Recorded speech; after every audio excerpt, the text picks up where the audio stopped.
France jamana kuntigi aye nin jugu ngalomi nin benzen koniya kuma nin mangutu tiɲɛ kuma ta k'an faso Mali sɛgɛrɛ tuma min Mali marabaw kɔni olu ma sigi ten ko ye u y'a jaabi wa jaabi cogo ɲuman yɛrɛ la. An ka tununko dɔnkibaru kɛnɛ kan tun y'a jira u la k'a fɔ Emmanuel Macron tun taara Cameroun bɔra yen a taara Congo a bɔlen Cameroun ka taa Benin a ye a ka taama in furi ni Guinée-Bissau de ye. O Guinée-Bissau min n'o jamana kuntigi tun nana an fɛ Mali kɔnɔ yan tuma min yala a tɔgɔ ɲininama de tun don wa a tun b'a fɛ ka gɛrɛ l'Europe jamana de la sawa a ma bɔ sira o sira fɛ ale kɔni nana tɔgɔ ɲini Mali kɔnɔ yan sabu ale y'a jira k'a fɔ min y'ale ba ye k'o ye Mali jamanaden ye hali n'i y'a jamu yɛrɛ lajɛ Sisoko jamu de b'a la. Bɛn dun kɛra kan k'a fɔ Sisoko jamu a bɔra yɔrɔ min o ye anw fɛ Mali kɔnɔ yan. Tuma min na Mali ni Senegal ye kelen ye o Sisoko joli n'o ye Mali bila kɛrɛnkɛrɛnnenya na min ye Segu mara ni Kayi mara ye Sisoko ka ca ye kosɛbɛ. O Sisoko ninnu olu de taara Kɔgida la tuma min na Senegal fana tun bɛ tiga ci kɛ kosɛbɛ sabu farafinna yan tubabutile waati Senegal tun ɲɔna tiga sina tiga cikɛla tɛ farafinna bɛɛ. Wa Mali yɛrɛ ni Faransi tuma min na tubabu b'an fɛ yan danfara tun tɛ Mali ani Faransi ni ɲɔgɔn cɛ. Tɔgɔ dɔ tun b'a la o kɔfɛ u nana Mali tɔgɔ da ko Sudan. O Maliden joli bɛ yen minnu ye Kayikaw ye Sisoko ka ca Kayi kosɛbɛ. O Sisoko ninnu olu de taara Kɔgida yan fan in fɛ Mali tilebi yan fan bolo fɛ o kɛra Senegal jamana ye. Hali ni mɔgɔ min fana y'a lajɛ kabini Sunjata ka fanga waati Mali kɛlɛcɛw olu tun taara Senegal. N de la dɔnkibaru tɛmɛnen ninnu na k'a fɔ aw ye k'a fɔ hali Gambi ye Mali dugukolo dɔ ye n'an tun seginna ko hali dɔɔni nka ɲamakalaw ani an ka tarikutigiw dɔfɔtigiw b'o dɔn ka sɔgɔne kan. O Sisoko caman de laban kɛra Senegal ka ye. Ne yɛrɛ kɔrɔkɛ Dawuda Fajo Traoré a ye Sisoko muso dɔ furu Senegal. O ba tun ye Portugais ye. O muso de y'a fɔ ne k'a fɔ olu faw olu bɔra Mali kɔnɔ ka sigi Senegal. Ne ta tɛ dala kuma dama ye ne ta ye ɲa ye de. Ni an bolo a tɔgɔ ɲinama n'a tun nana Mali kɔnɔ yan k'a fɔ ale ye Maliden de a nana dɛmɛ ɲini wala a nana a kɔnɔjɛya Mali ye k'a fɔ a bɛ Mali dɛmɛ. N'a fɔra k'a fɔ Emmanuel Macron ale kɔni taara yen jamana kan nka perepelatigɛ bɛ di aw ma cɛkɔrɔba ni musokɔrɔbaw k'a fɔ a ye k'a fɔ Faransi ma deli ka Guinée-Bissau minɛ. Guinée-Bissau ye jamana minnu minɛ na Portugaisew fɛ o jamana dɔw don. N'ale ko k'ale ka surun Mali la ka tila Emmanuel Macron taara fɛ tuma dɔ la farafinna tilebiyanfan jamanaw n'o ye CEDEAO ye ale ɲɔgɔnna denmisɛnnin tɛ jamana kuntigiya la farafinna tilebiyanfan jamana sif kan ale de bɛɛ ka denmisɛnnin ye. A sugandili min kɛra a bɔɲɔgɔnw fɛ Emmanuel Macron ye a ka farafinna a ye taama min kɛ kɔsa in na a ye o tile laban o don laban ninnu a y'o de kɛ Guinée-Bissau. Faransi jamana kuntigi an kɔni b'a dɔn sakɛ bɛɛ b'a dɔn k'a fɔ mun y'a ɲɛrɔ karilen dɔ bɛ ka si an faso Mali ma. Mali ye min kɛ a la o de ma bɛɛ a ma. A fɔlɔfɔlɔ ye jumɛn ye tuma min na Ibrahim Boubacar Keïta tun bɛ fanga na n'a fɔra k'a fɔ nin denmisɛnnin hali ni jamanaba kuntigi don a kɔni ye denmisɛnnin ye nka a ka jamana ye Faransi jamana ye. Faransi jamana ale de ye farafinna tilebiyanfan jamanaw minɛ k'u kɛ jɔnya jamana ye k'u jamanaw minɛ k'i jagoya sigi k'o jamana ninnu kɛ a ka sɔrɔ daɲiniyɔrɔ ye. Bɛɛ y'a dɔn k'a fɔ Mali minɛli ma nɔgɔya kabini Faransikaw donna Mali dugukolo kan Senegal sira fɛ. Hali ni Jose Traoré ba ye Senegalika ye tarikutigiw y'a jira k'a fɔ Faransi kɔni ma sɛgɛn Senegal minɛli la nka kabini Faransi kunda Mali kan fo ka se san 1900 ma Faransi ma se ka Mali minɛ k'a don a sogoda fɛ murutili fara murutili kan. Faransi kɛlɛla yɔrɔ fɔlɔ min na Mali dugukolo kan o ye Sabu Sire de ye wa Sisoko de ye yen kabila ɲɛmɔgɔ ye. Amadu Tumani Ture y'a fɔ n ye la ka yafa k'a ma k'a fɔ ale somɔgɔw a bɛnnakaw bɔra Sabu Sire de olu fɔlɔ de ye tubabuw bɛn Kayi mara la. Ibrahim Boubacar Keïta k'a to fanga na Faransi tun ye kana jɔlɔkɔ ko jagoya don Ibrahim Boubacar Keïta ninnu kana. A kɛra i n'a fɔ IBK a tun b'a fɛ k'i yɛrɛ fosi ka bɔ Faransi bolo. Yala a y'a ɲɛ sɔrɔ sawa yala a m'a ɲɛ sɔrɔ sawa an kɔni b'a bisikiya k'a fɔ a ma se k'i yɛrɛ bɔ Faransi bolo. Tuma min na sɔrɔlasi ninnu ye fanga paro n'u fɛ ni CEDEAO kelen ka gɛrɛntɛ y'a to an ka jamana sɔrɔlasiw tun ye u yɛrɛw juru yoba dɔɔni. U taara sɔrɔlasi cɛkɔrɔ dɔ n'o ye bandaw ye. O bandaw fana a tun lakodɔnnen don k'a fɔ a kan tɛ mɔgɔ ka juru la, sabu waati min Général Musa Traoré tun bɛ fanga na. N delila k'a fɔ aw ye k'a fɔ ani Général Musa Traoré man ɲɛ. Hali ni u bɛnbaliya sabu ma tina da don la tuguni, sabu o tigi tɛ dugukolo kan tuguni n'o ye Général Musa Traoré, n'o tɛ n tun b'a ɲininka yanni n ka n da sama. Bandaw ninnu sigilen Emmanuel Macron a ye bandaw wele Faransi. Kabini ne y'a ye ko dɔw tɛmɛna Emmanuel Macron ni bandaw ni ɲɔgɔn cɛ, u ye Mokhtar Wane sugandi k'o kɛ jamana marabolo ɲɛmɔgɔ ye. O siratigɛ la sa minnu ye IBK ka fanga minɛ, o maa kelen ninnu laban u nana fanga bɔsi bandaw la ani Mokhtar Wane. O de kɔfɛ sa Assimi Goïta yɛrɛ nana jamanakuntigiya minɛ. O minɛnen kɔfɛ a ye wele bila Choguel Kokala Maïga ma. O Choguel Kokala Maïga yɛrɛ kɛbɔ nɔfɛ bi kɛlɛ ko a ka fanga bila, ko ani jamana mara man kan ka sabu kɛ a y'o ye a bɛ politiki tɔnw lagosi la, a y'o ye kuma b'a da, kuma minnu ye kuma gɛlɛnw ye, i n'a fɔ maa minnu n'u ye wuli ka dɔ kɛ ka Ibrahim Boubacar Keïta ka fanga in k'o paron. N'o fanga bosilen kɔfɛ maa minnu y'u cɛsiri min b'a to yɛlɛma Mali bɛ labɛn cogo kura la. U b'a fɔ min ma ko refondation. Cɛkɔrɔba ni musokɔrɔbaw, aw kɔni b'a kalama k'a fɔ n'i bɛ so jɔ, so tɛ jɔ dugukolo jalan kan ten. I bɛ dugukolo sen, i b'a sen, o yɛrɛ senni o bɛ bɔ dugukolo lahalaya la. N'a kɛra ko dugukolo mankan don, a ka magan, i b'a sen fo ka se fara ma. N'i ma sen ka se fara ma, i b'a sen fo ka se hakɛ dɔ ma. I bɛ sɔrɔ k'o yɔrɔ k'o coro ni fara ye. I b'a fɛ ka so in lamini jɔ ni min ye, i b'o dingɛ sen ka fara kɔ kɔnɔ k'o fa tewu. Dɔw b'a fara kɛtɔ u bɛ bɔgɔ k'a la, dɔw yɛrɛ u bɛ siman k'a la. A bɛ fɔ de ma ko fondation. O kɔni Mali n'a ma ɲɛ ka fɔ Mali kura de bɛna dilan, ko k'o baara de kɛ fɔlɔ, u b'a fɔ de ma ko refondation. Ka dugukolo bi jɔ, so bi jɔ dugukolo yɔrɔ min fo k'o la kɛnɛya kosɛbɛ de, n'o kɛra so tɛna cun.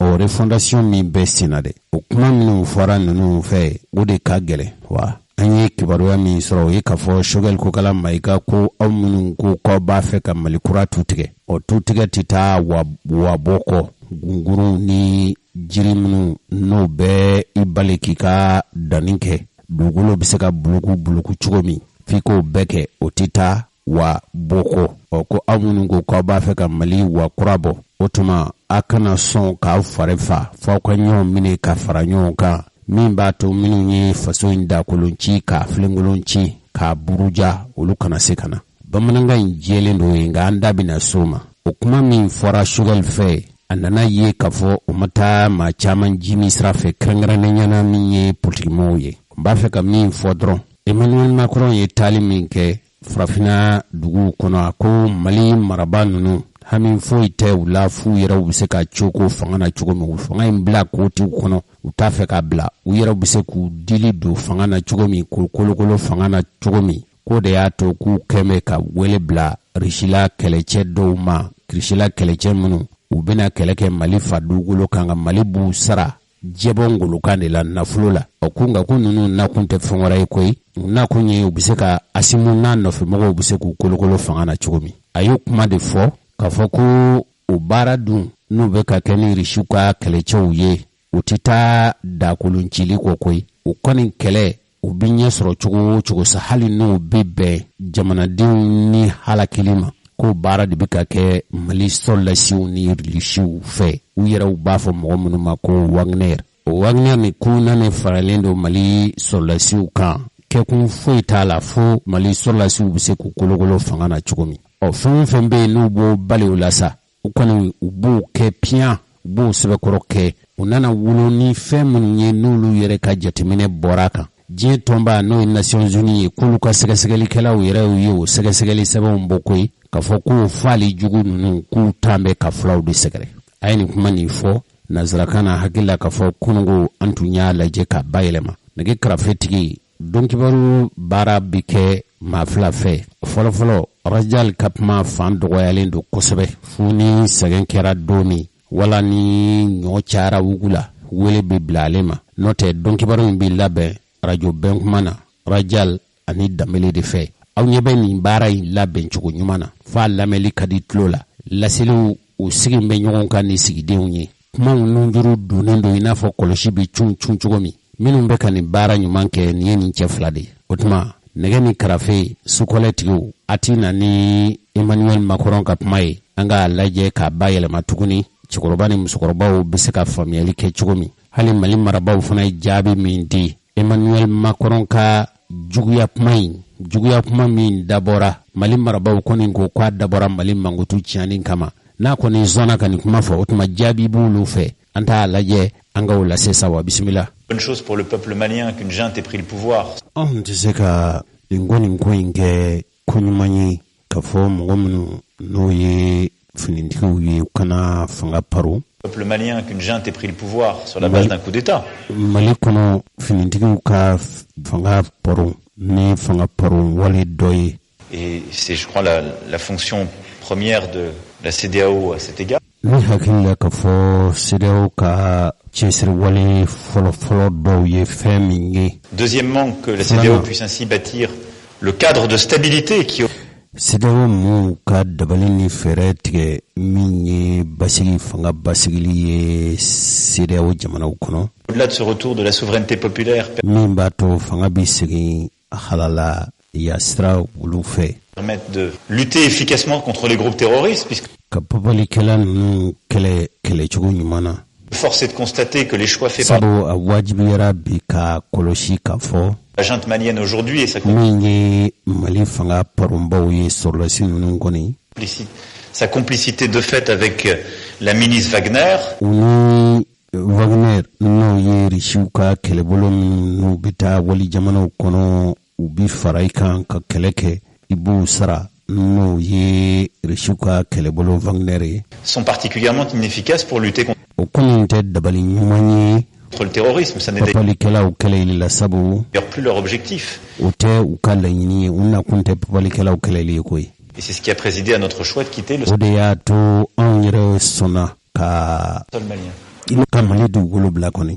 Parce qu'on ne peut pas considérer que c'est une bonne chose pour le peuple malien qu'une junte... An tɛna se ka sɔn fiyewu k'a fɔ nin ye fɛn ɲuman kɛlen ye Mali jamanadenw ye minnu ni fanga paronna d'un coup d'État. Fanga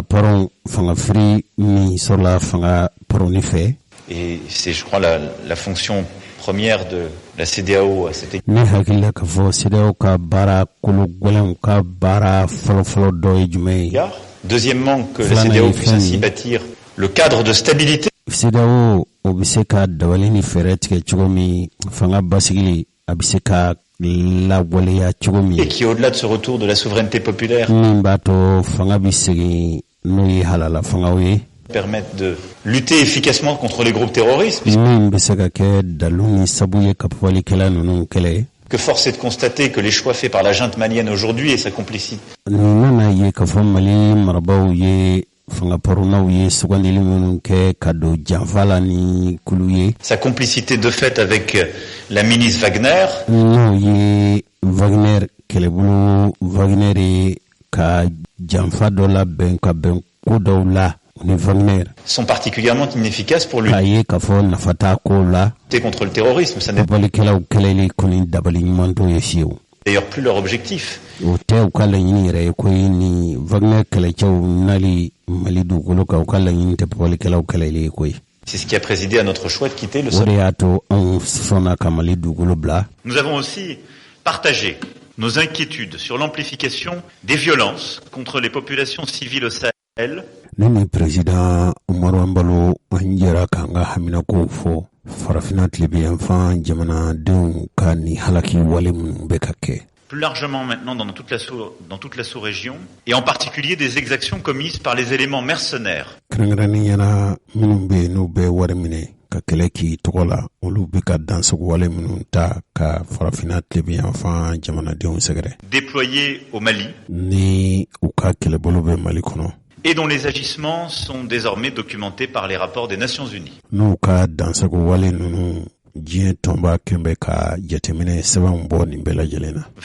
pour ne pas les citer. J'ai fait part aussi au président Sissoko Embalo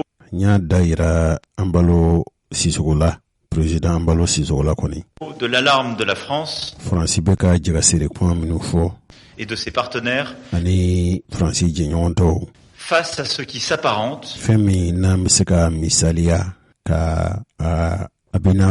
sous couvert d'opérations de lutte contre le terrorisme à des violences systématiques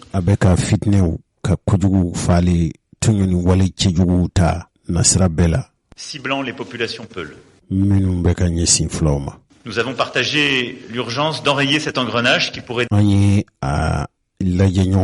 Emmanuel Macron a ni jiglatige kuma min fo flaw olu tola franyonga tondo be krangrani yana min ko lu ye seku alay buli o kanumbaw tirlamu ya jira kafo kele tige jugumi benzangoniya juguya min tambe kamali sollasiu segere ko olu koni felate alay buli kanumbaw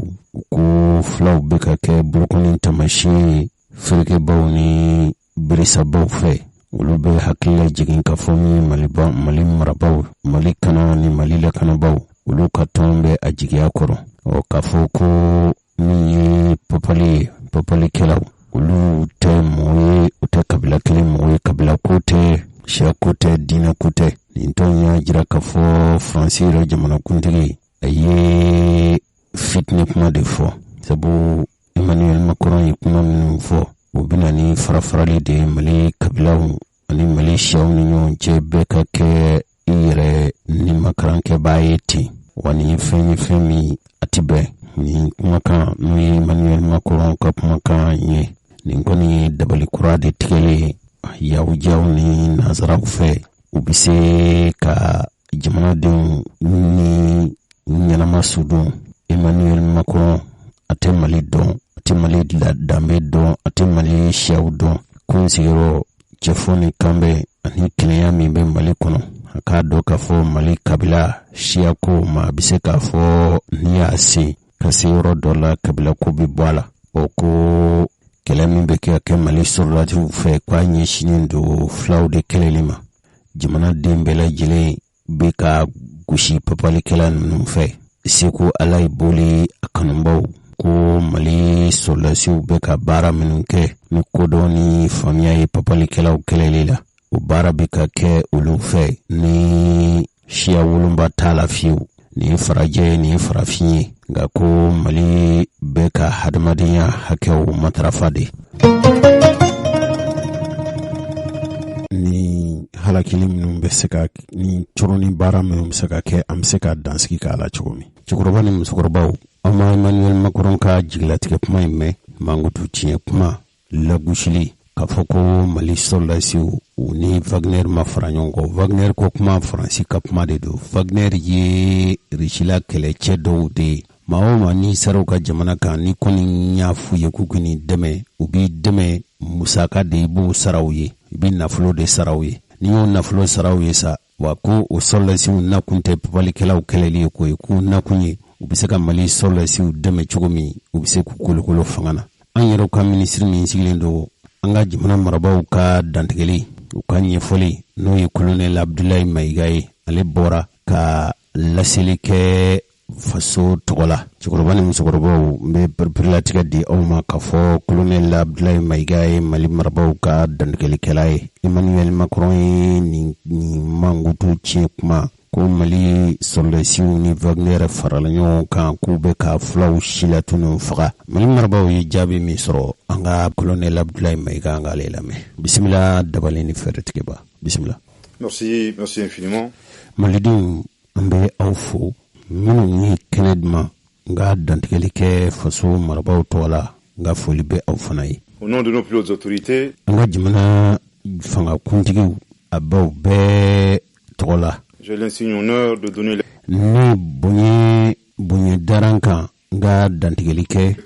du communiqué numéro 035 du gouvernement de la transition. Mali marabaw u ye dantigeli 35 kan bɔli min kɛ don latɛmɛ ani furancɛ fanga latigɛbaw olu tɔgɔ la. Communiqué dont la teneur suit. Dantigeli kuma min n'a kɔnɔ kumaw olu filɛ. Le gouvernement de la transition don latɛmɛ fanga marabaw u ko a appris avec une profonde indignation a ma bɛn o ma a y'u jigi latigɛ nin kuma min fɔra k'a da Mali la Mali ma jɛn n'a ye wa a ma bɛn Mali ma fiyewu. Des propos tenus par le président de la République française. Faransi jamanakuntigi ye dantigɛli minnu a ye kuma minnu fɔ o dantigɛli dɔ senfɛ Emmanuel Macron n'o tɛ mɔgɔ wɛrɛ ye n'o ye Emmanuel Macron ye. Lors de sa tournée en Guinée-Bissau le 28 juillet. A ye taama min kɛ ka taa Guinée-Bissau n'o taama in kɛra 2022. juillet kalo tile 22 tɛmɛnen.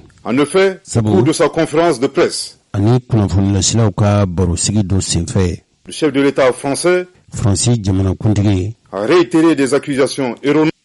A ye filibanciya kuma dɔw a ye u lakuraya tuguni a seginna o filibanciya kumaw ma minnu tɛ tiɲɛ ye mangoto tiɲɛ ani tɔgɔ tiɲɛ kumaw dɔw ka ɲɛsin faso Mali ma. En affirmant que les autorités maliennes k'a fɔ ko min ye Mali marabaw kɔnɔ ye entretiennent des relations avec un groupe paramilitaire ko Mali ni marifatigi kɛlɛbolo dɔw bɛɛ jɛ jugu la sans jamais apporter de preuves. K'a sɔrɔ bada a ma deli ka na ni dalu ye a bɛ kuma min fɔ ka na ni dalu jɔnjɔnw ye k'a fɔ jati a bɛ min fɔ o ye tiɲɛ. Malgré les démentis des autorités, hali a bɛ ka nin kuma ni jugu ni mangutu ni ngalon tigɛ jugu minnu ta ka da Mali marabaw la bada Mali marabaw kudayi u bɛ k'a fɔ a ye ko a bɛ ka fɛn min fɔ fili don tiɲɛ tɛ. Mali marabaw y'o fɔ cogo o cogo sa de la transition. n'o ye don latɛmɛ fanga ɲɛmɔgɔw ye. Pire, kojugu yɛrɛ a ye fɛn kɛ min ka jugu n'o yɛrɛ ye. dans ses propos, a ka kumaw senfɛ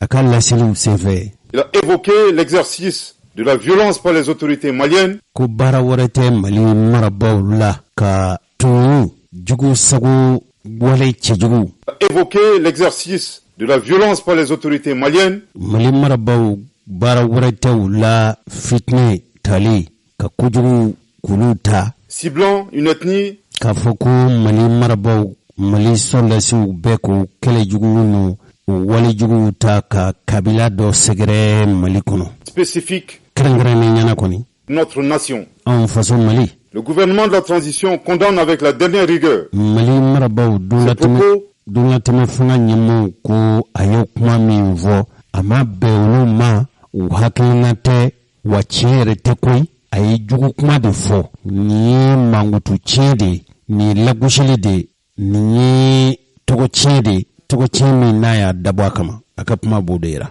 Haineux. Nin ye juguya kisɛ bilen de juguya yɛrɛ de k'a ta ka Mali marabaw sɛgɛrɛ. Diffamatoire du président français. Nin mangutu tiɲɛ min nin tɔgɔ tiɲɛ nin faso lagosi kuma min n'a fɔra Emmanuel Macron fɛ. Et prend à témoin l'opinion nationale et internationale. Mali marabaw bɛɛ jagasere da. Sur ces accusations graves. Mali marabaw u bɛɛ jagasere da ka jamanadenw minnu bɛ Mali kɔnɔ ani diɲɛ fan wɛrɛ mɔgɔw k'u ladɔnniya nin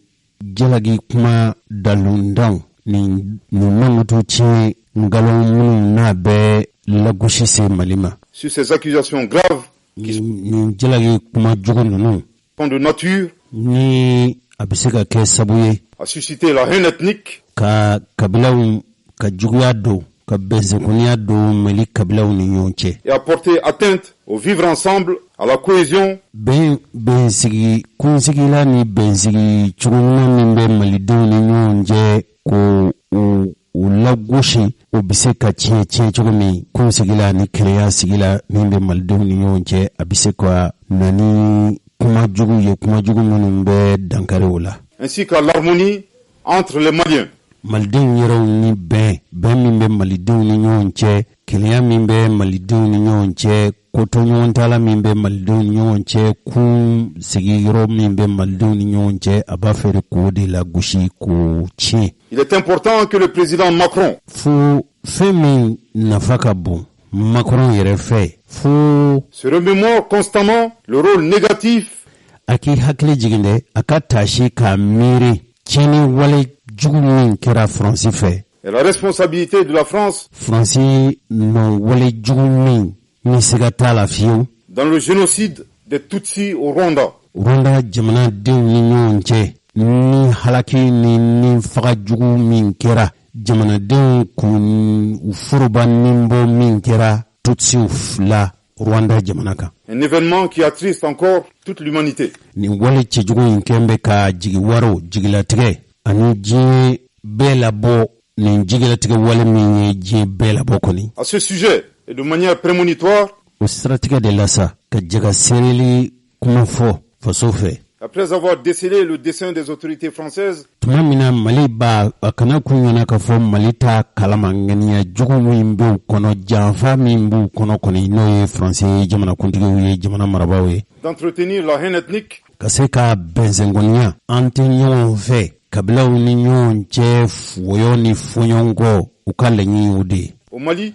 kono le gouvernement de la transition a demandé d'une part à l'ambassadeur de France de quitter Nuna kuma nunde ya to Mali marabau ya yini Fransika la sigide mimba mfa dugolo kan akata kan faso dugolo bla. Le territoire malien, Mali dugolo ko. D'autre part, anifana a suspendu les médias.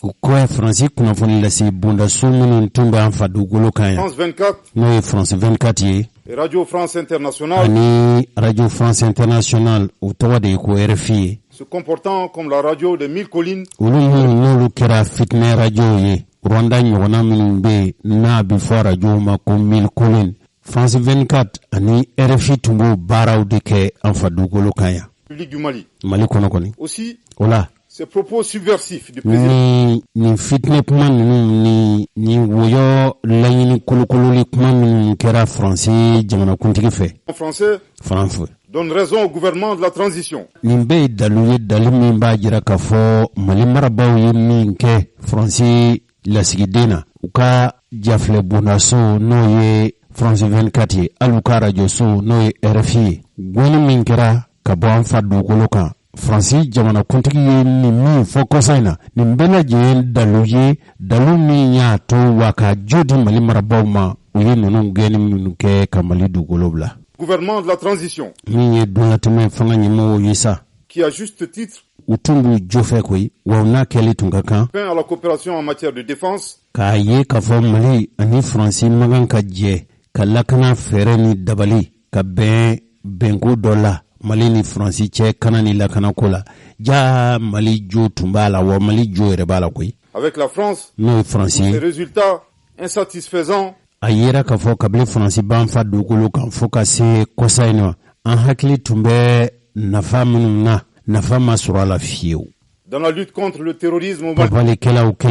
Mali dugulu. En outre, anifana la France qui a toujours œuvré France koni bada kudai bara wore masura France fait aka keta makke foye division et à la partition de notre fo maldu kambembalia ani Mali klali ode tuni France nganiai pays en façon Chili mal placé autrement donner des leçons au Mali. Dalu chita France bolo France ni amankan fiu ka fo France be afoka be Mali blasra wala ka Mali la sabali wala ka Mali lason ni kalai France no mankan France te jamana yemi no keli kaka. Le gouvernement de la transition mi donatme au frontière la fanga nyimo yi ou be fi wajia Macron fait d'abandonner définitivement ko abe tasra minga ngania mimbala abe ka wale mununke kwa ku bla koy sa posture akembe ki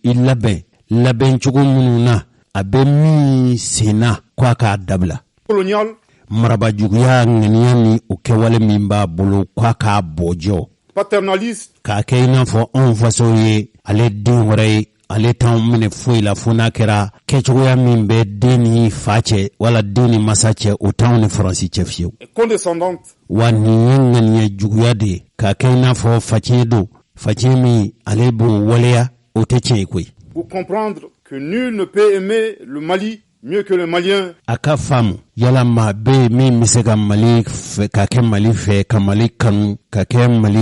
baye katime maldunka o machite mi misega ke Mali fe ka sogo maldun yerauka eux-mêmes. Olu yere koni. Je répète, mbisegaka le gouvernement de la transition exige dola teme fanga nyimugo ba wajibiya du président Macron ka ni Fransi jamana kuntigi Macron fe d'abandonner définitivement ko bada aka dabla sa posture akembe ka tasra seminta ka shimalima néocoloniale no de ka fo ne marabai kunungu wa ne marabai bi paternaliste ka kaina fo amni aleche wala ni Fransi che deni de masaya de do ko teche condescendante o ka kaina fo fache do korole atmi chugumi kwa bi ketewa kwa kani yere nge pour comprendre que nul ne peut aimer le Mali aka famu ka fo mugo shitina ke Mali fe mieux que les Maliens kasago maldin yere kan eux-mêmes. ulu yere koni. Je répète pour une dernière fois. Mbisiga kan shi labana Le gouvernement de la transition do latme fanga France fanga nyimugo Mali kono ya exige du président Macron ku ba nyini aka lame ni jagasiri kumadi aki kloma da fe abandonner définitivement simi mba fe akembe ka sinta minge nyamyani wale munu mba fe kanyeshi anfaso Mali ma kwa aka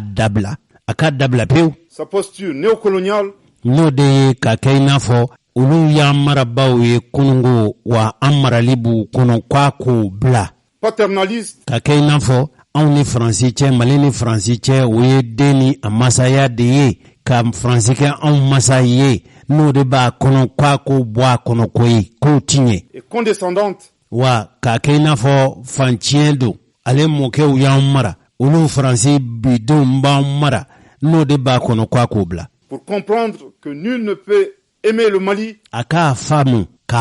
ka don ka fo ma shite se ka ke Mali fe ma shite en façon Mali kanu mieux que les Maliens eux-mêmes. kasago Mali don yere kan ni mugo be faso fe ni mugo be Mali fe wo Mali don yere di sure shi wore se ka ke Mali fe ka Mali kanu kasago Mali don yere kan. Le gouvernement de la transition rappelle do la teme fanga nyimugo be hakla jigenge ni mimba me okame ni minta me okame que le Mali, ni Mali foyer des grands empires en Afrique de l'Ouest, Mali ye farafin jamana ba minnu tutugera kwa be kolo bora faso Mali de kono abe jujona on fa dogolo de kan berceau d'une civilisation multiséculaire. Mali ye jamana mi dambe jamana do korolin jamana do Mali ye jamana baye faso Mali a jombe jola minnu kan o nasira ni o dili dun siraw ka ca kosɛbɛ bi ma to Mali faso ye jamana ye koyi Mali tɛ bi jamana ye dɛ Et pays de tolérance,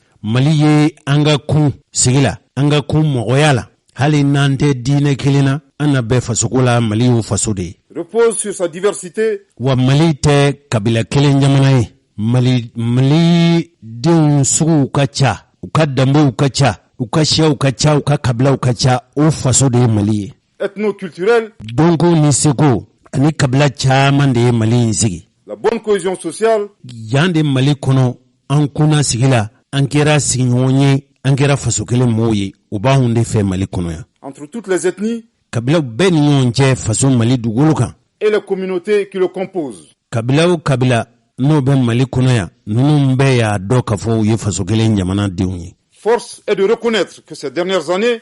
Jonkala mɔgɔ kɔni bɛ se k'a fɔ nin san laban ninnu na le tissu social a été dégradé à cause des conflits communautaires a nana ye k'a fɔ bɛnɲɔgɔnna ni kunsigila ni kɛlɛya min b'a ni ɲɔgɔn cɛ a bɛ ka fusugu bɛ yen n'a kɛra finikɔnɔ ye a finikɔnɔ bɛ ka fusugu kabilaw ni ɲɔgɔn cɛ qui sont instrumentalisés par des groupes terroristes n'o sabu jugu u baara jugu kolokoloba tɛ mɔgɔ wɛrɛw ye minnu n'olu ye papalikɛla kɛlɛbolow ye u n'u dɛmɛbaw u n'u ka sabu jugu minnu n'u b'a fɛ ka Mali gɛlɛya kolokolo Mali kɔnɔ étatiques étrangers. a kɛra jamana kɔnɔ maaw ye o a kɛra dunanw ye o maaw de bɛ ninnu senkɔrɔ k'u kolokolo k'u sari k'u kɛ Mali kan. Le gouvernement de la transition rappelle Mali marabaw bɛ hakililajigin kɛ que le renforcement de la cohésion sociale bɛnkɔrɔ minnu sigi la cɛfɔ ni kanbɛn minnu cɛsiri bɛ ka kɛ Mali fɛ Mali bɛ se ka segin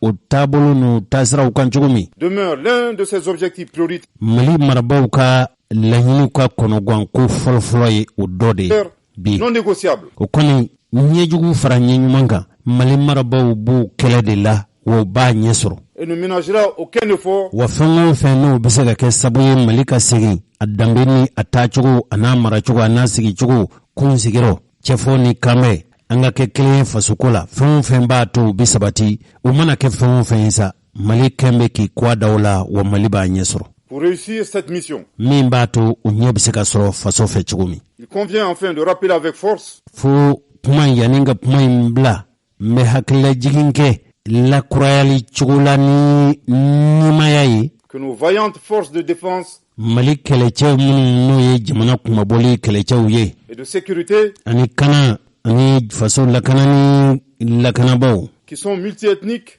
k'a dɔ k'a fɔ o tɛ kabila kelen mɔgɔ ye kabila o kabila bɛ Mali kɔnɔ o bɛɛ bɛ Mali sɔrɔdasi dɔ ye professionnels n'u bɛ baara ɲɛdɔn u bɛ baara kɛ ni ɲɛdɔn ye républicains et résolument engagés minnu ka kɛlɛ kun tɛ foyi ye fu fasoko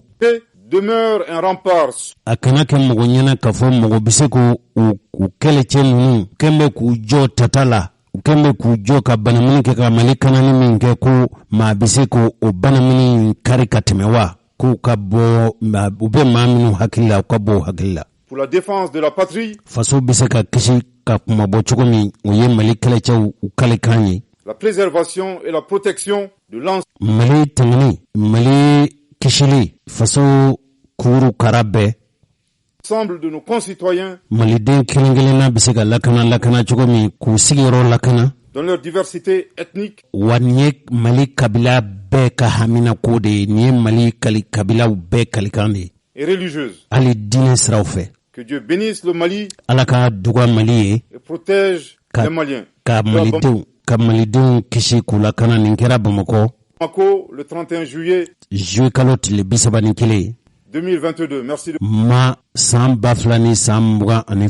aw bɛɛ lajɛlen an b'aw fo n'aw ka tulomajɔ ye. votre très aimable attention. aw ni ce. Merci. I ni ce. Minisiri Abdoulaye Mayiga i ye kuma minnu fɔ n'a y'a sɔrɔ nansarakan ba yɛlɛmɛli ka taa bamanankan na ko an ye fɛn fɔ i ma fɛn min fɔ i t'i wele bila an ma radio bɛnkuma na baaraɲɔgɔnw an na wuli ka se i fɛ wala n'i ka mɔgɔ bɛ mɔgɔ min kuma fɔra an fɛ i ma min fɔ wala i m'a fɔ o fɔcogo la o k'a kana an ka kɛnɛ kan ko an ka kɛnɛ labilalen don a ye. cɛkɔrɔba ni musokɔrɔbaw nin tun ye Colonel Abdoulaye Mayiga ye a tun ye nin dantigɛli kɛ nansarakan na nɛgɛ karafe ani kolabɛnnaw Rajal fara ka danbele kan u ko minisiri ye dantigɛli kɛ kunungo ko a ye min fɔ nansarakan na ko jamana ka foroba lasili bondaso kunnafonilasilaaw y'a ɲininka bamanankan na n t'a yɛrɛ lamɛn ne ye min fɔ nansarakan na komi a fɔra ka segin a ka bamanankan na a yɛrɛ ye fɛn minnu fɔ an t'a mɛn a yɛrɛ da n'o kɛra Jose y'a fɔ u bɛ bɔ a la a yɛrɛ mana min fɔ bamanankan na n'o y'an ka forobakan ye n'aw y'o faamu cogo min cɛkɔrɔba ni musokɔrɔba o de y'a fɛla jati bisimila. a tile damadɔni ye faransi jamanaw ka ɲɛmɔgɔ n'o ye président Emmanuel Macron a tun bɛ munumunu dɔw la farafinna jamanaw ni ɲɔgɔn cɛ a taalen Guinée Bissau a kuma cɛjugu dɔw fɔ k'an ka jamana sɛgɛrɛ n'a ye kuma cɛjugu ye fila ye kuma cɛjugu fɔlɔ a ko k'an ka jamana ni milisiw ani mercenaires dɔw bɛ ka baara kɛ ɲɔgɔn fɛ u fara ɲɔgɔn u b'a kuma fɔ mais dalilu t'u bolo mun bɛ se k'a fɔ k'an ka jamana b'u baara kɛ an yɛrɛ y'a fɔ ye kuma caman k'u bɛ ka mun fɔ o kuma cɛjugu don wa nkalon fana don a filanan ye mun ye a ye kuma ta k'a ɲɛsin an ka jamana siya dɔ ma k'a fɔ ko autoritéw kɛlen don ka mɔgɔ faga ni mɔgɔ tɔɔrɔ ta k'o ɲɛsin o siya ma o fana ye kuma cɛjuguba ye kosɛbɛ an ka jamana ye jamanaba ye siya bɛɛ bɛ an ka jamana kɔnɔna la bɛn minnu bɛ siya ninnu ni ɲɔgɔn cɛ jamana Mali yɛrɛ sigilen b'o de kan o kuma cɛjugu filɛ nin ye n'an ko k'an b'a to yen ka tɛmɛ a man ɲi kosɛbɛ gouvernement ka ci kɔnɔna la an ye a yira k'a fɔ faransi nin t'u ka baara fɔlɔ ye an bɛɛ miiri bɛ la k'a fɔ u ye waleya cɛjugu minnu kɛ Rwanda jamana kɔnɔ n'u nana ni Tutsi olu ka siya dɔ bɛ yen ko Tutsi n'u nana ni Tutsi caman cɛ fagali ye fɛn bɛɛ y'a yira k'a fɔ ko faransi nɔ b'a bolo la kosɛbɛ an y'a fɔ ye fana ko an sɔmin'u la k'a fɔ o ko de b'u kɔnɔ o de la u ka ambassadeur mun bɛ yan o boka bonga o genga bonga jamana kono aflana mu ka radio sunu ka télé doc mesura no France 24 ni RFI on lu fana datgun parce que ante se ka to chugo shila ka motoyi ka fo kabna ni shiako kele anga jamana kono ambe dore kala kan kisoma shiako kele fitini manga jamana kono ni nya jatemne an reka jatemne mu olu rede bo ko fe ko sobe groupe terroriste munum bula u kelente be ulu manipuler lenu mais jamana do be mubu kofe ka ala kan kisi ka tani anga jamana shako kele konala gouvernement reka bara famba do mu ka shako kele ko banga jamana konala ore la ministère do be na ko ministère de la réconciliation nationale o ka bara famba do malembe ki miritola famba ga wuli kan chesri anga son chukoshila jugu kan negen ka tanaye ni shako kelen ka nga jamna kono shako kelete malien be kelen ambebe fala ambebe bala o frube sha beni nyonche asisi na rom kan kosobe afo français uka jamna nyamo no manye Macron wala do bala wala fulo mu o joma yakohe halbi joma yakore be akli konala aflana mu abuluko an yedinwi ante joma yakli la anta dem fana an wuri fa il faut ka go o bakuna an fo fana il faut que beka bli kuna ka fo mo te se ka ke che mali fe ka te mali on reka an le se an sinso ne ka ko sobe de man me nyon man amba fo ko ka en fait nambe an ga gela kuna la mo mun te fe ka ande me ambe se go famia mais nan fana fere te ka fo kama an red me an reka chuka kuna la il faut que mo ka famia ka fo faut ka malion buya ka mali autorité o fana buya na fana be to buya chukumna kuma shi tai ka foko mali autorité be boka ka français autorité droit bingan ne be kelanka il faut que mo ko bulu kuna mambe periodi mu fana la il faut que malien be fana ki bulu di nyoma chikoroba ni chikoroba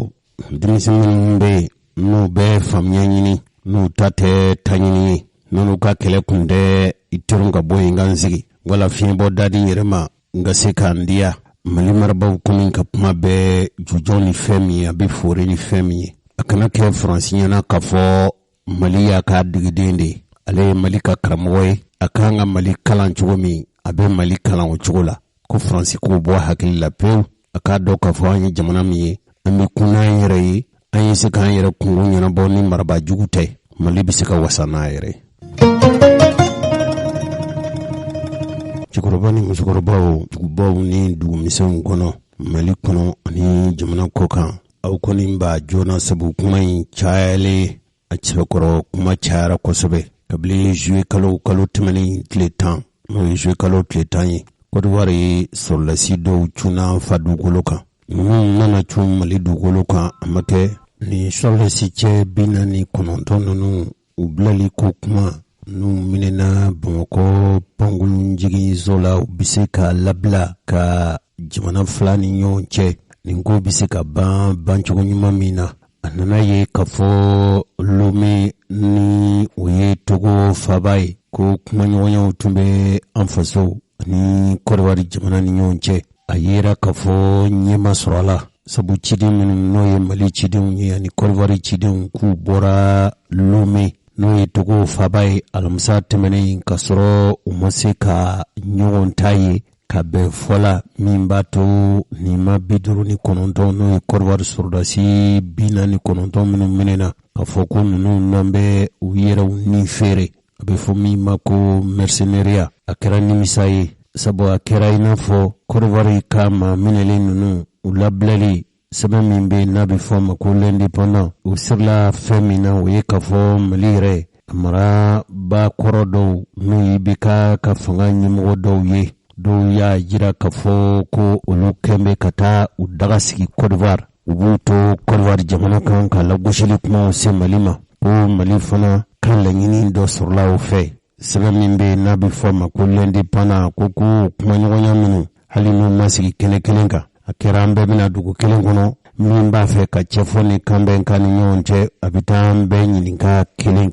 ukibaru ya kuma nunu debe ode kufora ko o kuma nyonya nunu ko o debe ka ke togo jamana kuntigi fe ko ye malika chidon bismillah ka Côte d'Ivoire ka chidon bismillah o min ye Mali ka cidenw ye o jamakulu min taara ko a ɲɛmɔgɔya tun bɛ an ka minisiri min sigilen don an ka jamana ni jamana wɛrɛ cɛ ko ɲɛnabɔ la ko min ye Côte d'Ivoire ta ye olu yɛrɛw ka jamana minisiri min sigilen don ka tangali la n'o ye Tene Ibrahim Ouattara ye sɛbɛn kɛbaaw ko olu kɔni ye kibaruya min sɔrɔ ka bɔ ye o ko Mali marabaw olu ye laɲini dɔw kɛ ko n'olu kɛra sabatiba ye ko Mali ko k'ale ka laɲini ye fɛn dɔ ye fɛn damanama ye o fɔlɔfɔlɔ ye fɛn min ye Côte d'Ivoire marabaw u k'a jira kɛnɛma panparan k'a fɔ olu nimisalen don ka jɔn a la k'a fɔ ko min bɛ sen na olu nɔdon u bɛ yafadili kɛ Mali fɛ nin jigilatigɛ ko ninnu bɛ se ka bɔ an ni ɲɔgɔn cɛ cogo min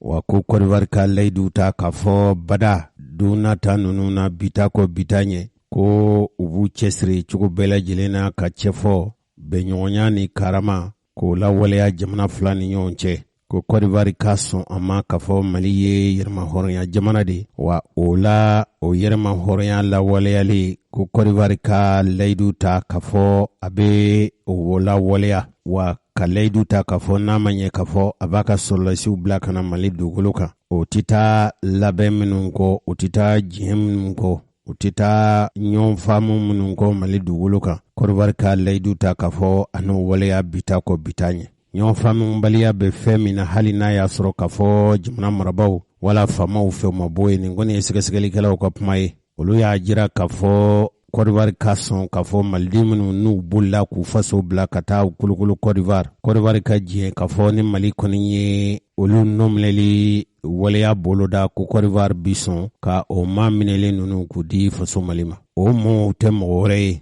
o ye Mali an faso Mali ani diɲɛ jamanaw ni ɲɔgɔn cɛ o minisiri kɔrɔ dɔ ani an ka kɛlɛcɛw ka minisiri kɔrɔ dɔ politikima don Cema Hubert Kulubali ko ale nɔ minɛlen don ko sabu kɛbaa nɔfɛ ko a ye sɔrɔlasiw olu ka kɛlɛminɛ sanko dɔ ka a dabɔ ko la ani min ye jamana in marabolo ɲɛmɔgɔ kɔrɔ ye o bɛ fɔ min ma ko premier ministre dɔgɔtɔrɔ Boubou Cissé ko yala o yɛrɛ halibi sa o yala o bɛ Côte d'Ivoire dugukolo kan wa sabu kibaru laban minnu sɔrɔla kɔsa in na o ye k'a fɔ ko o ye Abidjan bila ka taa Ɲɛmɛ ni Ibrahim Boubacar Keita fana denkɛ n'o ye Karim Keita ye o fana nɔminɛlen don ko nin bɛ kunnafonilasila dɔ olu tununi ko la n'o ye Ibrahima Touré ye a fɔra k'a fɔ fɛn dɔ fana kuma fɔra ye k'a fɔ ko o cɛ in fana n'o ye Karim Keita ye ko nɔminɛli ko bɛ senna kabili salon min ye minisiri kɔrɔ ye n'o ye sɔrɔ ni nafolo minisiri Mamadou Igor Diarra o fana nɔminɛlen don k'a fɔ ko o da donna wala u sen donna sɔrɔlasiw ka kɛlɛminɛ sanko la ani ale fana ye waribon n'o ye farafina waribon o kulu dɔ n'a bɛ fɔ o ma ko Bank of Africa farafina o fana ka minɛli ko b'a la Ablaye Diarra y'a jira k'a fɔ nin kibaruya ninnu n'o ye nin ma kofɔlen ninnu k'u minɛ k'u di faso ma ko minnu ye Côte d'Ivoire jamana marabaw ye ko nin ko in kɔni bɛ kiritigɛbaw de bolo n t'a dɔn ni nin kuma ninnu maa bɛ se k'u fɔ k'a fɔ dalu jɔnjɔn don nka a m'a kɛ cogo o cogo sa sɛbɛn min bɛ n'a bɛ fɔ a la ma ko sɔgɔmada kibaru ale ka kununko bɔ ɲɛ na a ko nin laɲini minnu kɛra jamana marabaw fɛ dalu si tɛ yen k'a fɔ ko Côte d'Ivoire ka cidenw sɔnn'o ma sabu Côte d'Ivoire kabini nin ko in daminɛ Côte d'Ivoire y'a jira k'a fɔ ko jɛɲɔgɔnya de bɛ Côte d'Ivoire jamana ni Allemagne ni ɲɔgɔn cɛ k'a fɔ ale ka kɛlɛcɛw kana magwɛn dɛmɛ ta ka Allemagne sɔrɔlasiw sɛgɛrɛ hali n'a y'a sɔrɔ MINUSMA y'i kanbɔ olu ye sɛbɛn min u ka ciden minnu bɛ yan o y'a jira k'a fɔ tiɲɛ don hali n'a y'a sɔrɔ kɛ k'a fɔ tile saba ka kɔn ɲɛ min ye Côte d'Ivoire ye jamanakuntigi ye n'o ye Dramani Ouattara ye ale y'a ɲini k'a fɔ min ye ONU ye MINUSMA ye k'o de kan ka nin ko ninnu lajɛya Alassane Dramani Ouattara ye nin kuma minnu fɔ o kuma ninnu kɛra kuma ye i n'a fɔ MINUSMA ye kuma bɔ k'a fɔ jɔnkala diɲɛ sɔrɔlasiw ka baaraɲɔgɔnyaw na o baaraɲɔgɔnya minnu n'a kan ka tɛmɛ n'olu ka seereya n'u ka siradi ye k'o ma kɛ nin ko la a ko tiɲɛ don jɔnkala ale y'a faamu ni MINUSMA yɛrɛ ka kuma ye k'a fɔ kɛlɛcɛ minnu bɛna Mali dugukolo kan u kan ka na ni nacogo minnu ye u kan ka na ni nasira minnu ye u kan ka sira minnu bɔ ani u kan ka fɛɛrɛ ni dabali minnu tigɛ a ko ale ma sɛbɛn jɔnjɔn sɔrɔ min b'a jira k'a fɔ tiɲɛna kɔdiwari sɔrɔdasi ninnu olu ka maa cilenw don ko bita kɔ bita ɲɛ olu yɛrɛ n'u cɛsiri ni ɲɔgɔn na si kana kɛ fiyewu sabu a kɛra i n'a fɔ kɛlɛcɛ minnu jamana minnu n'olu sɔnna k'u ka kɛlɛcɛw di k'a fɔ kana Mali magɛn ni kumabɔli baaraw ye o baara ninnu senfɛ baara ɲɔgɔnya dɔw bɛ se ka tɛmɛ kulu dɔw ni ɲɔgɔn cɛ i n'a fɔ Aliman jamana fana cogo min u ka kɛlɛcɛw minnu bɛ Mali dugukolo ka fɔrafɔ cogo min dɛ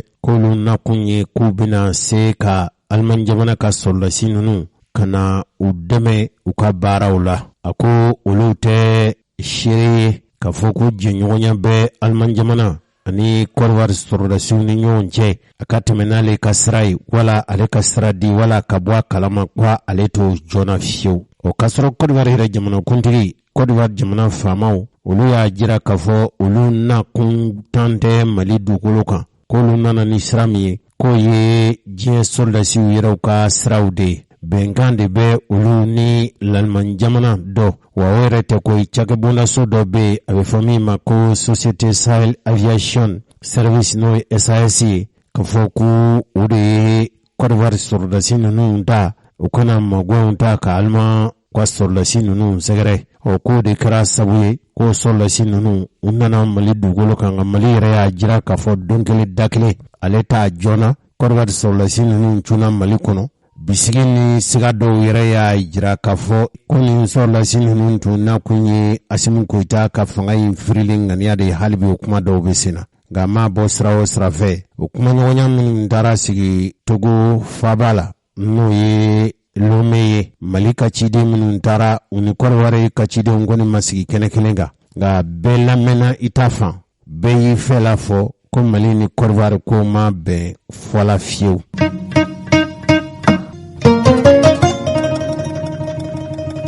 Cɛkɔrɔba ni musokɔrɔbaw duguduguma kuma dɔw bɛ k'a fɔ e ko a yɛrɛ ma bɔ duguduguma na wa ko sabu Faransi ka lasigiden kɔrɔ min tun bɛ an fɛ Mali kɔnɔ n'o ye Nicolas Normand ye k'o ye kibaruya lase k'a fɔ min ye kɔdiwari ye fangaɲɛmaw ye ko kɔdiwari a bɛ kuran min di Mali ma k'a bɛna kuran ninnu kuran in tigɛ utu kalo an bɛ kalo min na o tile 7 nata ka bɛn u yɛrɛ ka jamana ka yɛrɛma hɔrɔnya ɲɛnajɛw ma ko ni Mali m'u ka sɔrɔdasi 49 in ni Mali m'u bila nin kɔni ye tajuru sara de ye min labɛnnen don kɔdiwari jamana kuntigiw ma ka ɲɛsin Mali ma ni kɔdiwari kɔni y'o lawaleya ko yɔrɔ caman bɛ Mali kɔnɔ ko kuran bɛ tigɛ nin yɔrɔ bɛɛ lajɛlen na sɛbɛn in n'o ye sɔgɔmada kibaru ye olu ko k'olu ye kibaruya minnu sɔrɔ an ka jamana minisiri bondaso min sigilen don dugu nafoloko ji ni kuranko la ko u sɔmina nin ko in ma a bɛ waati jan bɔ olu yɛrɛw b'a fɛ ka fɛɛrɛ de ɲini o y'a jira k'a fɔ ko min ye kamiyon dɔw ye olu bɛ ka doni k'olu falen don kurandi mansinw na k'olu bɛ sira la ka na u bɛ ka tɛmɛ Moritani sira fɛ dɔw yɛrɛ ko nin tilancɛ nin minɛn ninnu kurandi minɛn ninnu tilancɛ ko sira Bamakɔ yan a bɛ kurandi la 50 bɔ u b'a fɛ min ma ko groupe électrogène a ko n'olu nana ko ni kɔdiwari kɛra ka kuran tigɛ fɛn ye ko Mali ko a na o mansin ninnu bila baara la hakilila jiginna kabini juillet kalo tɛmɛnen kɛlɛ min bɛ Mali ani kɔdiwari ɲɔgɔn cɛ ka sabu kɛ u ka sɔrɔdasi 49 ye n'u minɛna Bamakɔ yan a ko bɛ senna fo ka se bi ma yala kɔdiwari bɛn'i ka kuran tigɛ Mali la wa ko dama tɛ koyi hali u ka kwayida kolon jɔyɔrɔ min bɛ yen ni Mali ka fɛnw bɛ doni ka bɔ o sira fɛ o ko tuma dɔ la u bɛna an ye dugudugu kuma dɔw mɛn k'a fɔ ko u bɛna o sira tigɛ Mali la dɔw yɛrɛ ko maliden min bɛ kɔdiwari a ka ca ni 3 ɲɔgɔn ye ko kɔdiwari ko k'a n'o malidenw bɛɛ gɛn ninnu kɔni ye duguduguma kumaw ye duguduguma kuma minnu a ma bɔ an ka jamana fanga ɲɛmɔgɔw yɔrɔ an ma nin sɔrɔ da jɔnjɔn n'an ka kunnafonilasenaw ka sɛgɛsɛgɛliw de bɔra nin kan n'a kɛra fɛn min ye an ka don nata ninnu na an bɛ ɲɛfɔli k'aw ye inshallah.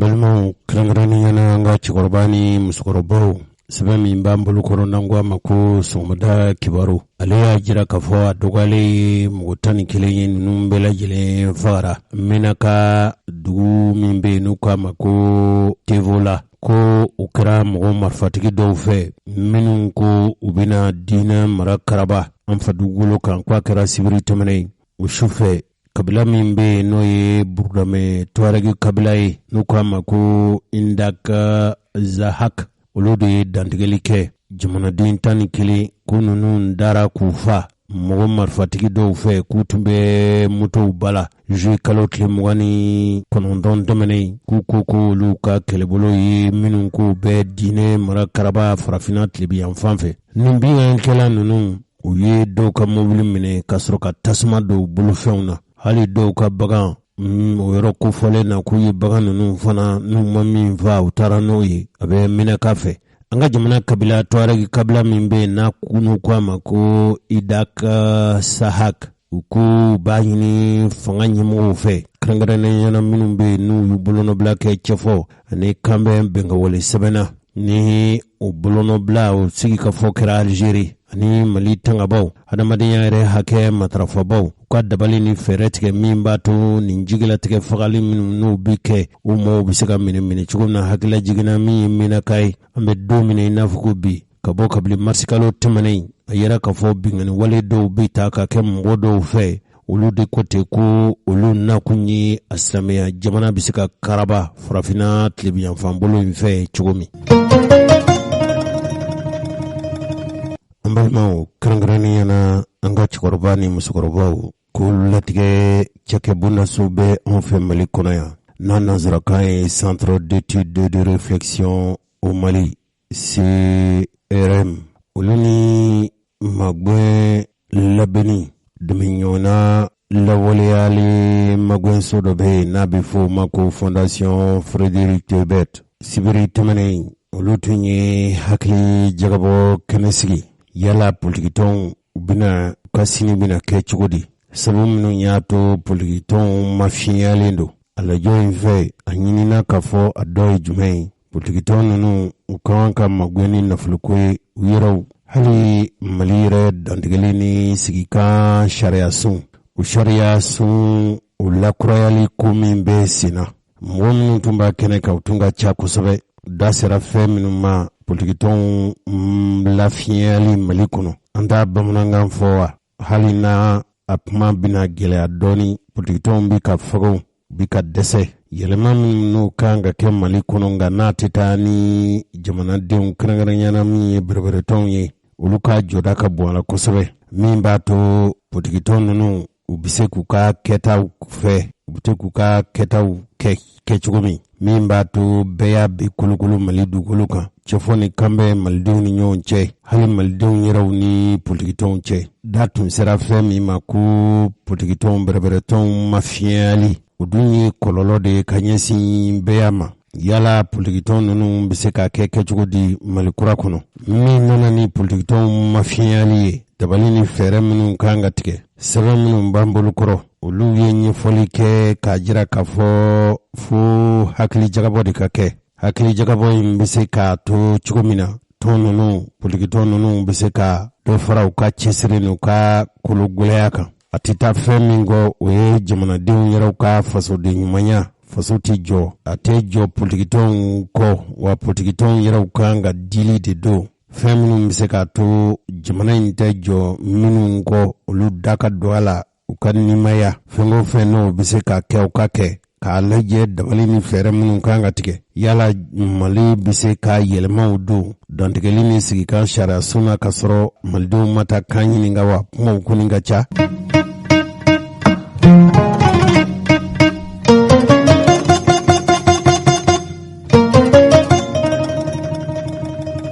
Cɛkɔrɔba ni musokɔrɔbaw min ye Professeur Isa Ibanja ye ale ɲininkali min kɛra jamana yɛrɛ ka foroba laseli bondaso mɔ kunnafoni ɲinibaw ka cidenw fɛ n'an y'o sariya sɔrɔ ka bɔ olu yɔrɔ o sariya ninnu filɛ. Jamana bɛ ka ko caman labɛn ko an ka kɔrɔlen minnu n'o tun bɛ nafa ɲɛ an ye olu bɛ lakuraya cogo di k'a don jogow la k'a don baara cogow la ka kɛ fɛn ye min bɛ a to an bɛɛ bɛ tɔnɔ bɔ a kɔnɔ. O hukumu kɔnɔna na fɛn min bɛ jate an ka politikitɔnw ye mɔgɔw b'a fɔ ten les partis politiques olu jɔyɔrɔ bɛ se ka kɛ mun ye Mali kura n'an b'a fɔ ten nɔ o ko la u ka baara yɛrɛ fɛnɛ kan ka bayɛlɛma cogo di walasa danaya kura ka don u ni mɔgɔw ni ɲɔgɔn cɛ sabu jatew y'a yira k'a fɔ ko bi n'a fɔra ko politiki walima politiki mɔgɔw b'a jate ko kolon ye i b'a fɔ nanbara i b'a fɔ galontigɛ i n'a fɔ kalabanciya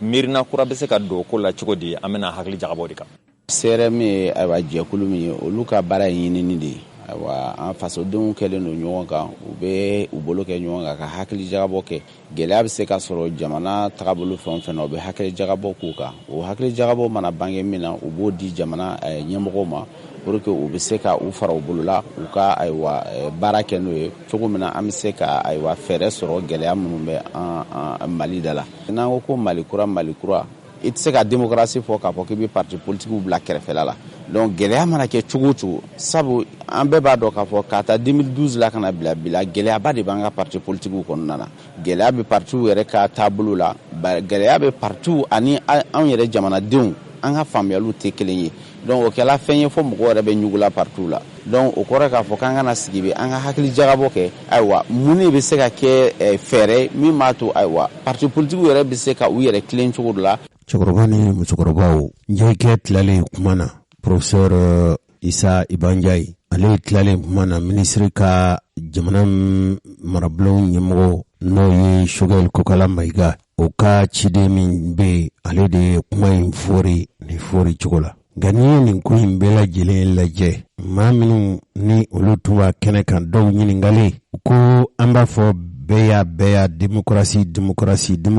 kɛlen don sigi de y'an bolo kabini Mali ye yɛrɛma hɔrɔnya ta fo ka se bi ma n'i y'a lajɛ k'a fɔ démocratie ma se k'a to faso k'a sago sɔrɔ an kɛn bɛ ka démocratie kɛ birifini de mɔɔw kɛn bɛ k'u biri a kɔrɔ u b'u ka wale cɛjuguw kɛ n'o ye jamana yɛrɛ bɔrɔtɔli walew jamana soɲani walew n'a kɔni fɔra k'a fɔ démocratie ni Ala sɔnna ma an bɛna kɛnɛ dɔ sigi o ni kɛnɛ in sigira an bɛ taa jamanadenw ɲininka yala a bɛ fɔ fɛn min ma démocratie aw y'a faamu cogo di aw miirila k'a fɔ démocratie in ye fɛn ɲuman ye wa cogo min jamanaden fanba bɛ se ka démocratie faamu hali n'an b'a ɲɛdɔnna ŋanaw sigi u ka ɲɛfɔ an ye sabu ni démocratie kɛra fura ye ni basi kɔni don a basi ma Mali ka bana furakɛ kunnafoni lase sɛbɛn minnu n'o b'an bolo kɔrɔ yan u ye ɲɛfɔli kɛ o ɲɛfɔli senfɛ u ye min fɔ ko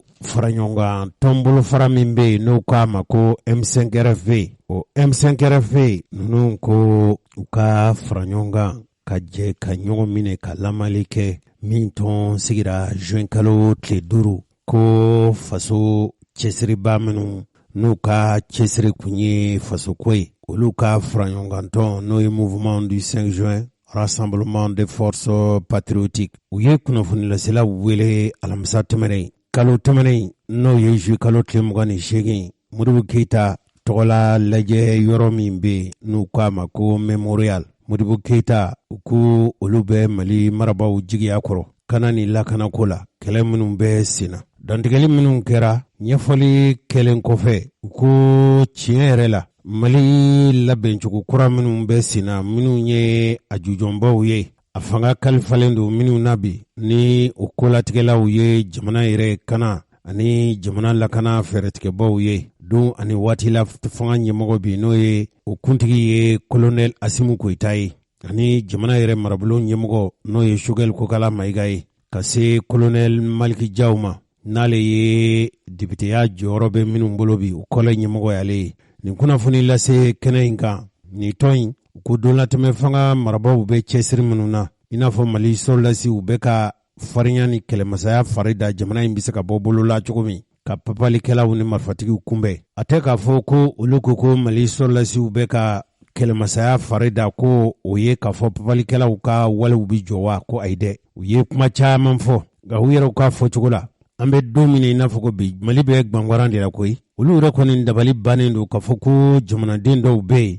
politigiya kɛlɛ ni janfa ko bɛ olu kɔnɔ ka sɔrɔ Mali bɛ yɔrɔ minɛ ko bi Mali ka yɛrɛkun sɔrɔ u kan ka kɛ maliden bɛɛ lajɛlen ka laɲini de ye k'a fɔ waati fadenya jugu kɛlɛ minnu bɛ sen na ani janfa jugu minnu bɛ sen na Mali kan ka ɲɔgɔn minɛ de ka ɲɔgɔn sen bila ka ɲɔgɔn bolo minɛ u ye dantigɛli kɛ dantigɛli in kɔni a ɲɛsinnen don politikitɔn de ma minnu yɛrɛ ka laɲini u dawaga o dawaga be u b'a la ko Choguel Kokala Mayiga k'o ka bɔ jamana marabolo ɲɛmɔgɔya la. O mɔgɔ minnu tun be anw ye sariya dɔw sɔrɔ ka bɔ yen, o sariya dɔw an ka dɔw lamɛn o la bani. A bɛ min kan ka na ka dɛmɛ don gouvernement na, ka dɛmɛ don président Hasimi na, ka dɛmɛ don Choguel Kokala Mayiga la. Donc a yira u la k'a fɔ an bɛ baara min na jamana ko don. Parce que n'i ye jateminɛ kɛ tile 2 in na, maaw bɔra yɔrɔ caman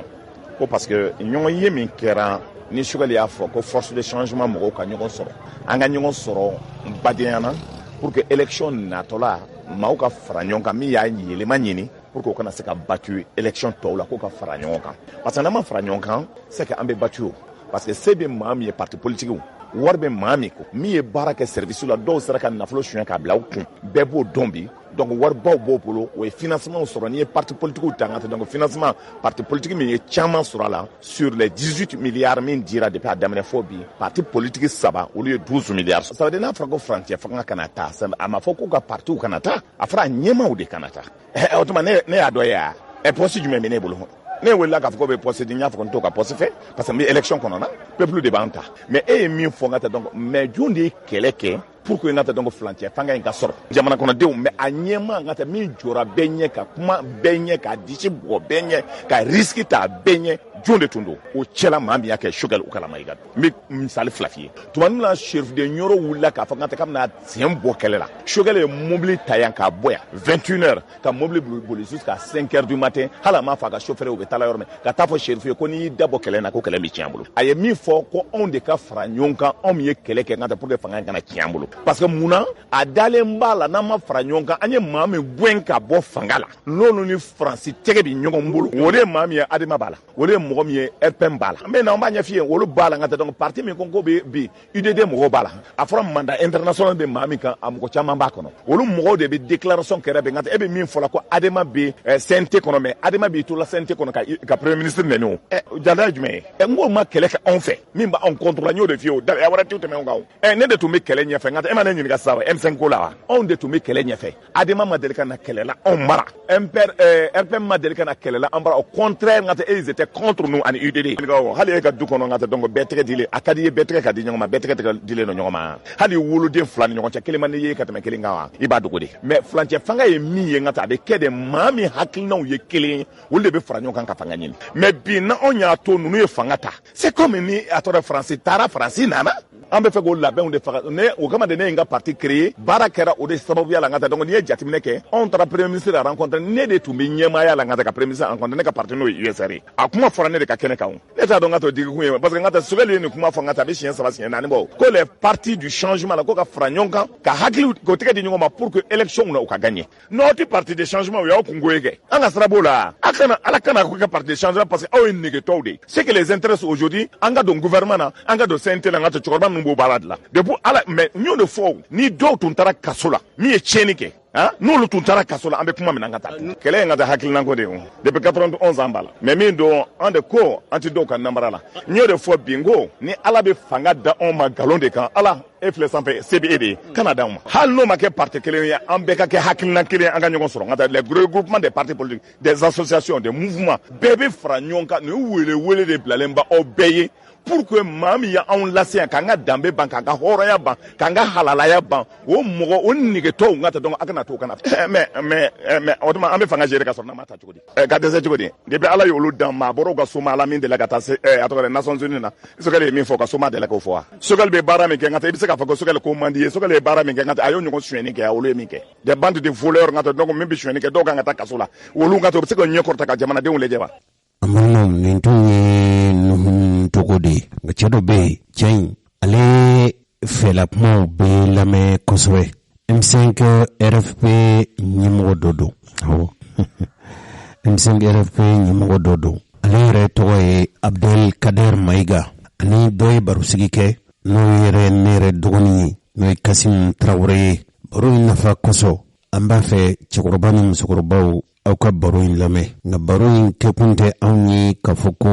an bɛ Choguel de lafasa sabu kuma bɛ mɔgɔ dɔw da ne yɛrɛ Jose Traoré e ye wo ye jamana marabaw u mankutu wali i kɛn bɛ k'i ka kɛnɛ labila olu ye a kɛra i n'a fɔ jamana maa minnu bɛ wuli ka dɔ la cogo min don ani furancɛ fanga bɛ fori ni wasa ye olu ka ko tɛ e ma ten hadamaden i b'i dogo mɔgɔw la i tɛ se k'i dogo dalimasa la i tɛ se k'i dogo i yɛrɛbakun na minnu b'o kuma fɔ i b'a sɔrɔ ka dalu b'u bolo nka maa bɔ sira o sira fɛ Choguel Kokala Mayiga bilali ka bɔ jamana marabolo ɲɛmɔgɔya la n'a bɛ se ka kɔlɔlɔ lase faso ma ni kɛkun b'a la an ka Abdelkader Mayiga an k'ale ka baro sigi lamɛn ani Kasim Tarawele baro min sigi bisimila dabali ni fɛɛrɛ tigɛba. Min ni cɛ i ka ɲininkali la mais ɲininkali yɛrɛ kan ka kɛ min ye minnu ye nin ɲininkali yɛrɛ kɛ ni laɲini kɛ jɔnw de don o de kan ka kɛ ɲininkali yɛrɛ ye jɔnw de don ADEMA b'a la RPM b'a la yɛlɛma b'a la ani dɔw mais an ye san 30 de kɛ an bɛ ADEMA ka fanga de kɔnɔ san 30 u bɛ yan n'olu tun ka baara ɲɛna est-ce que coup d'état bɛ kɛ bi n'olu tun ka baara ɲɛna est-ce que M5 tun bɛ créer n'olu tun ka baara ɲɛna est-ce que Dr Choguel Kokala Mayiga tun bɛ kɛ premier ministre ye a tun tɛ k'a ye donc olu de kan k'u yɛrɛ jalaki fɔlɔ olu de kan k'a dɔn jangoala an ye min kɛ a ma ɲɛ ni mɔgɔ sɔrɔla minnu ko k'u bɛ baara kɛ an k'u dɛmɛ mais o t'olu ta ye Mali politiciens madala ni politiciens kɔni madala ni jamana wɛrɛ politiciens bɛ tan parce que Mali ta an bɛ kɔlɔlɔ min kɔnɔ ni mɔgɔw sɔrɔla min bɛ se k'an ka jamana bɔ bolo la aw ma se ka foyi kɛ fo k'olu jalaki fo k'olu buruja madala ni aw bɛ changement an bɛ Mali kura ko min na madala ni o y'olu ka sira ye u ka kɛwale fana bɛɛ b'o de yira u ka kɛwale bɛɛ b'o de yira parce que premier ministre yɛrɛ bɛ taa fɔlɔ don min na u ye ɲɔgɔn kunbɛn k'a fɔ ko pyramide la k'a fɔ k'olu ma jɛ ni premier ministre ye o kɔfɛ table ronde kɛra u banna ka taa o la assise nationale de la refondation o fana kɛra u banna ka taa o la président de la transition a y'u wele ka kuma u fɛ ka ɲini u fɛ u ka taa u banna mais an ye mun ye don min na a fɔra ko loi électorale taara assemblée conseil national de transition fɛ olu de kɛra mɔgɔ fɔlɔw ye ka bɔ k'a fɔ ko non an ɲɛna kosɛbɛ n'olu ko fɛn min ɲɛna o kɔrɔ ye ko b'an ka jamana ci n'olu ko fɛn min ɲɛna n'u ye tɛgɛrɛ fɔ fɛn min na o kɔrɔ ye ko jugu yɛlɛla na donc anw de kan k'o faamu parce que an tun bɛ ka loi électorale min ɲini o tɛ nin loi in ye organe unique de gestion des élections u ye min fɔ sisan ko autorité indépendante de gestion des élections a ka indépendance ko o banna a ka autorité ko o banna donc loi kelen o kɔni tɛ tuguni mais nin yɔrɔ in na an bɛ président Assimi fo parce que a y'a dabɔ a kama ka loi promulguer parce que ale b'a dɔn o de nafa tun ka bon maliyɛnw kan an y'o faamu an y'a kun ni ala sɔnna fana peut-être que faleni bɛ se ka kɛ loi in na taalen ɲɛfɛ an y'o faamu mais politicien minnu b'a fɔ ko premier ministre ka taa ko parce que premier ministre kan ka kɛ neutre ye ne bɛ n yɛrɛ ɲininka est-ce que Mali bɛ yɔrɔ min na bi mɔgɔ bɛ se k'a fɔ ko ayi ne bɛ camancɛ la ne tɛ kini bolo fɛ ne tɛ numan bolo fɛ Mali ko Mali baara ko Mali kura ko la Mali joli ko la maliyɛn ɲɛnama bɛ se k'o fɔ Mokhtar Wane min taara a tun tɛ parti politique foyi la n'a fɔra ko parce que Choguel est politique o de kama u bɛ fɛ a ka taa mais Mokhtar Wane tun tɛ politique la a tun tɛ parti politique la munna a ma ɲɛ a bolo dɔw yɛrɛ bɛ taa k'a fɔ ko hali fɛn minnu ɲɛna gouvernement la ni ministre de la défense do bien ni économie fanfɛla do ou bien ni fan wɛrɛ do o b'a fɔ non olu de y'o baara kɛ o tɛ Choguel ka bilan ye k'a sɔrɔ Choguel de ye premier ministre ye o fana ye juguya ye juguya foyi tɛ tɛmɛ o kan parce que c'est ale de ye gouvernement ɲɛmɔgɔ fɔlɔ ye n'i y'a ye montée en puissance nin kɛra an ka armée sera ka minɛn ɲɛnamaw san ka fɛn caman san ka baara kɛ o bɛɛ ye hakilina de ye o munna a ma kɛ sani ale ka na munna a ma kɛ sani a ka na an k'an k'an yɛrɛ ɲininka o de la ale de ko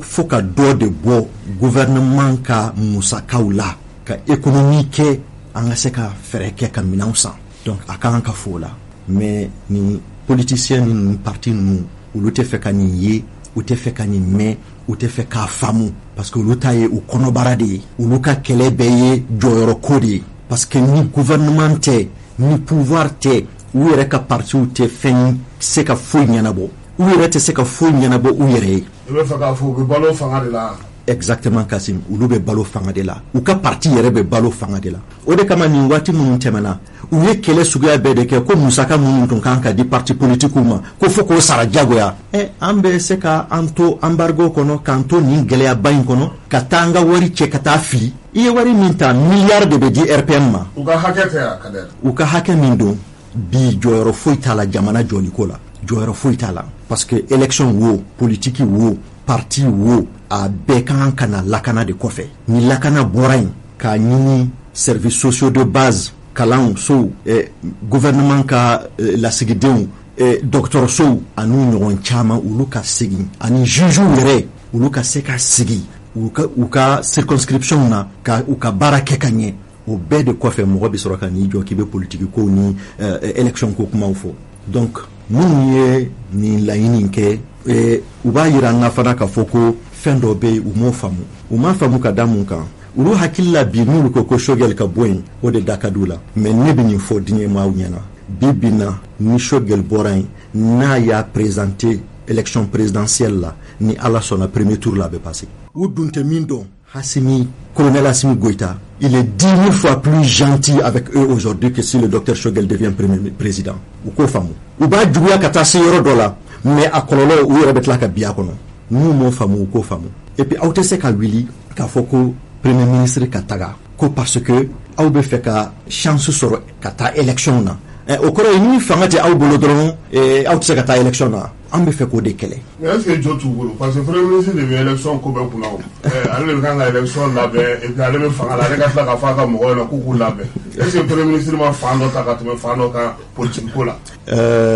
Kasim i ni ce i ka ɲininkali la mais premier ministre tɛ se ka sigi a m'o kɛ o. N ko premier ministre de ye an ka sɔrdasiw an ka colonel duuru n k'ale de y'u ka aile politique ɲɛmaa ye. Ni bi aile politique bɛ an ka sɔrdasiw la. Mais a tɛ se ka kɛ fɛn wɛrɛ ye M5 kɔ anw de ta wulila ka bɔ ka bin anw de sara anw de jogina ko fo Mali kura ka sigi an balimakɛ sɔrdasiw faralan kan ka an ka baara laban ka fanga minɛ n'a kunkolo bolo a senw bɛ anw bolo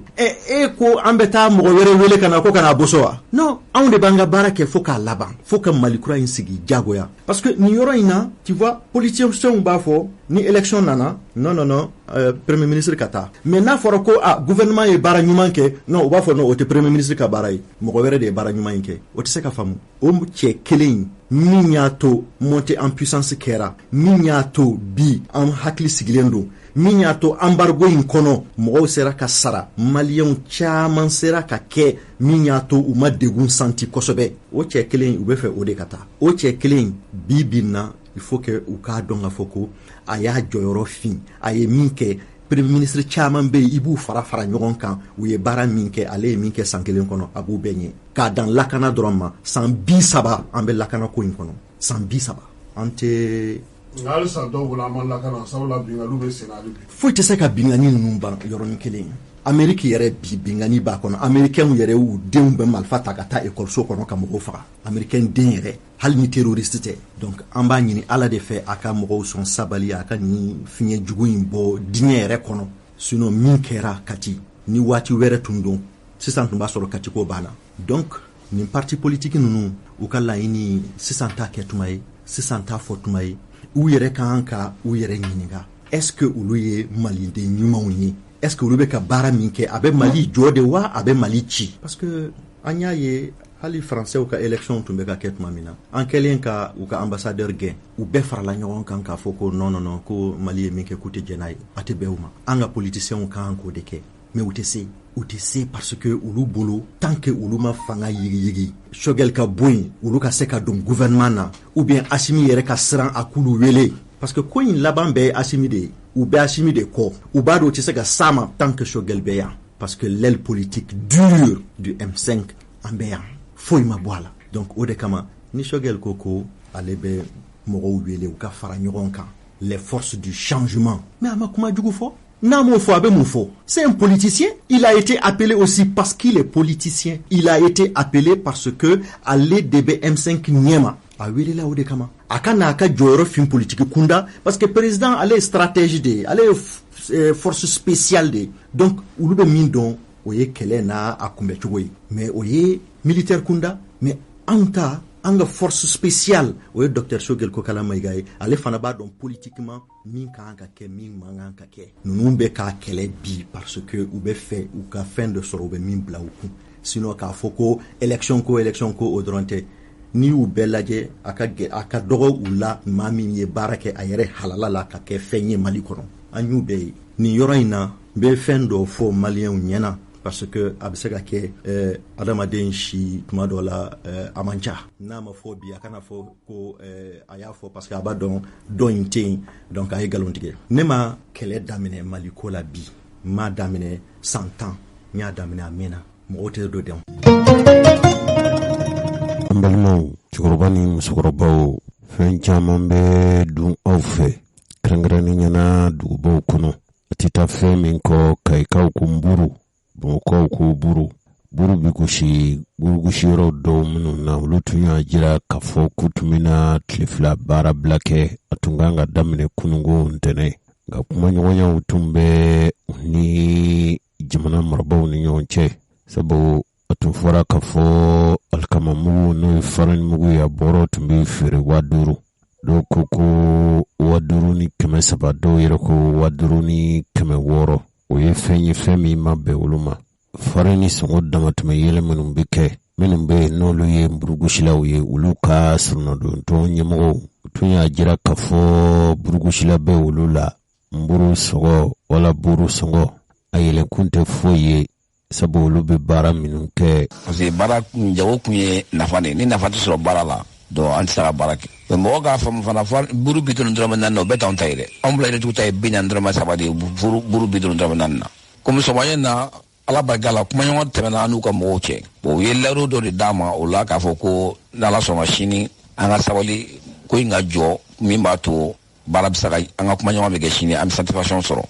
bon an b'o binna kun de kan an ma bɛn foyi kan fɔlɔ sini ala ye kɛ n'an bɛnna fɛn kan k'o ye hɛrɛ an ma alhamdulilayi ala k'an kisi k'an taga n'an ma bɛn fɛn kan min ye hɛrɛ ye bon an y'a bila yɔrɔ la an b'a ta yen mais an bɛ fɛn bɛɛ ɲini gouvernement ka se ka solution sɔrɔ an yɛrɛ ka se ka solution sɔrɔ bɛɛ ka dɔ bila min b'a to jamana kɔnɔdenw bɛ se ka buru sɔrɔ ka dun o de y'an ka laɲini ye ala k'an sababa bɛɛ. nin tun ye buru gosilaw bɛɛ lajɛlen farala ɲɔgɔn kan ka tɔn bolofara min dilan n'o ye